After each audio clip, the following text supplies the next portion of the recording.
Now, this is going to be how to change a freeze plug. So first question I'll answer is, what is a freeze plug? And there are these plugs in the side of the engine, look like that. So that's a metal plug that's sort of pressure fit into the side of the engine, and if you have water instead of antifreeze in your engine and it freezes, the freeze plug will pop out, and that protects your block from cracking in the winter. So the freeze plugs on the GMC Safari van, you can see there's one kind of right in front of the oil filter, and there's one on the opposite side of the engine as well. So if that was the one that was bad, it'd be a piece of cake to change. And then the other one is hidden behind the motor mount. So this is the motor mount here, and you'd have to actually remove the motor mount, probably block up the engine and you know, put a jack under it to hold the engine up while you remove the motor mount and to get in there to remove that freeze plug. So that one's terrible. Some people actually take the engine out to do this job, which I don't have the tools to do. So in my case, the freeze plug that went bad is right behind the starter. So you can see the radiator fluid dripping off of the starter. So I'm gonna have to remove the starter, which is easier than removing the motor mount. So I'll get the starter out of the way, and then I'll show you how to replace it. What you want to do is remove these two bolts to get the starter out. There's one here on the bottom of the starter. And of course you want to disconnect the terminals from the battery so you don't get zapped. And then you have to, before you take these bolts out to remove the starter, you want to go up on the top of the starter and remove the electrical wires from the starter, which look like that. It's pretty dark up here, sorry. There we go. Remove the wires after you've disconnected the battery, remove these two, and then sort of pull it and drop it down. It is a big heavy thing, so get ready for it to come down and hit you once you've taken those bolts out. And be careful with these fuel lines that they don't get bent or broken during the process. Alright, the starter's out of the way, and you can see there's your problem right there. It's actually got a hole in it. Now, the unfortunate thing about freeze plugs is this engine is about 20 years old, and I know this happened on my old Barracuda where a freeze plug would blow out, you'd replace it, and then another one would blow out, another one would blow out. Point being, if one of them's rotted itself out, they're probably all about ready to go bad. So the smart and careful mechanic would replace them all, but the tired old guy under the van who doesn't want to remove his motor mounts because it's a giant pain in the ass is just going to replace this one and see how long this van runs. You should be able to just kind of pry something in there and lever it out.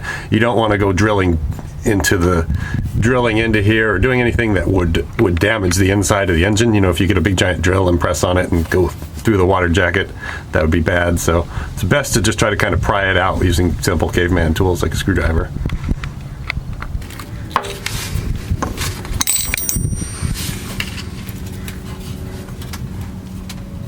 Alright, here we go. So I'm going to use the hammer method, bang on it with a hammer on the bottom of the freeze plug, and then that'll twist it and push the top of it out, and then I can get it with pliers. So just, damn it.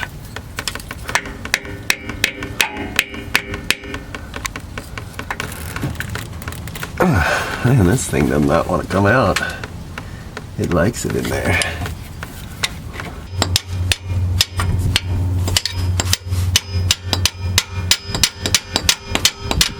Alright, this was a stubborn freeze plug removal attempt. So you can see the outside of the freeze plug hole here. The outside rim of the freeze plug, this is a new freeze plug, the outside rim of the freeze plug is actually stuck to the hole. And I've removed the entire interior part of the freeze plug, trying to pry it out and bang it out with a hammer and a screwdriver, and just can't get it to turn sideways.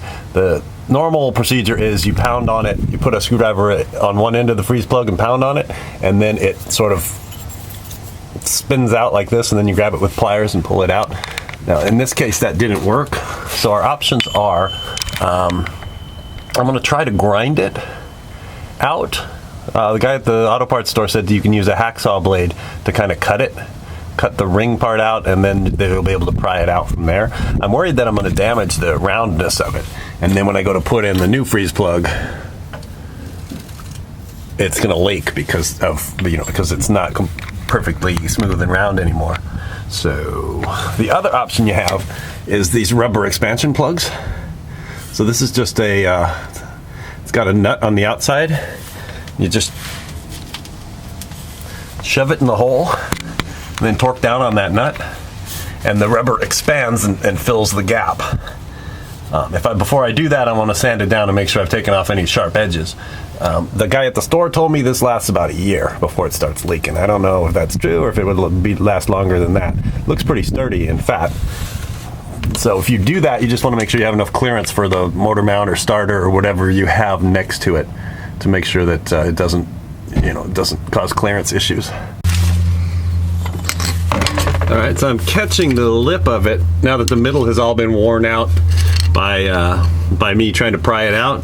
I'm putting a screwdriver up against the edge of it and just banging it into here to get it to kind of spin around.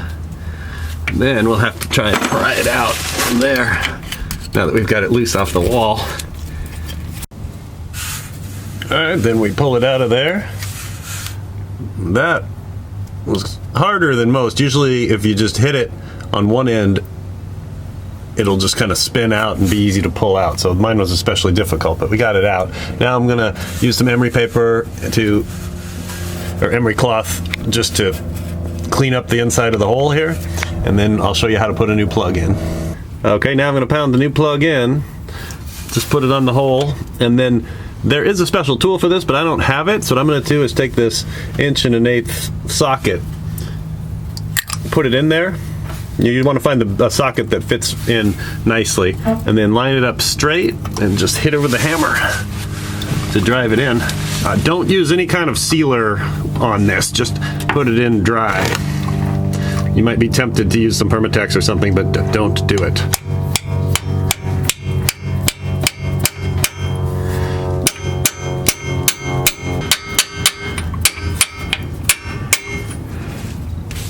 There we go, beautiful, huh? Game over. So that's it. I'll probably be making another video of this in the year 2033 after this one wears out after 20 years. So see you then.